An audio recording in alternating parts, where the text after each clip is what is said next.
शहाब साकिब, छोटे छोटे पत्थर भी होते हैं, बहुत बड़ी बड़ी चट्टानें भी होती हैं, नहीं टकराते।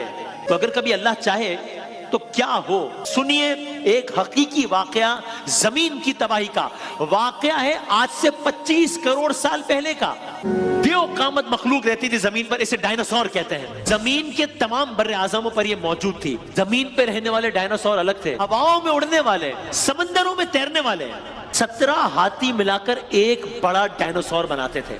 सौर में से कुछ गोश्तखोर होते थे, कुछ खूनखार होते थे, 25 से 30 फीट तक परों का फैला होता था। डायनासोर्स तो मौजूद थे 25 करोड़ साल पहले। वाकया है 6.5 करोड़ साल पहले का।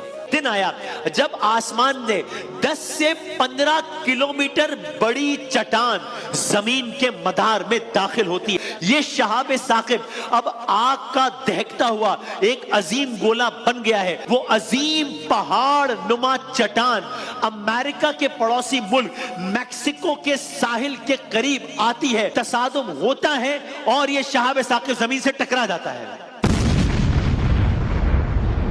जमीन का मंजर बदल गया है, मौत का राज है। यहां पर जमीन पर शदीद तरीन आग लग गई। डायनासोर्स भाग रहे हैं, अंदरों में तुगयानी है, सुनामी है, जलजले हैं। जमीन पर राख के बादल छा गए हैं कि अब जमीन पर सूरज की रोशनी सही से नहीं पहुंच पा रही।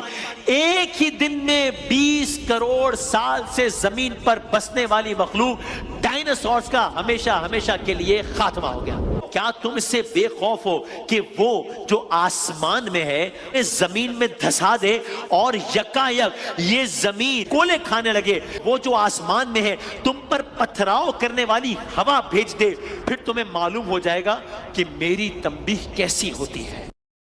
शहाब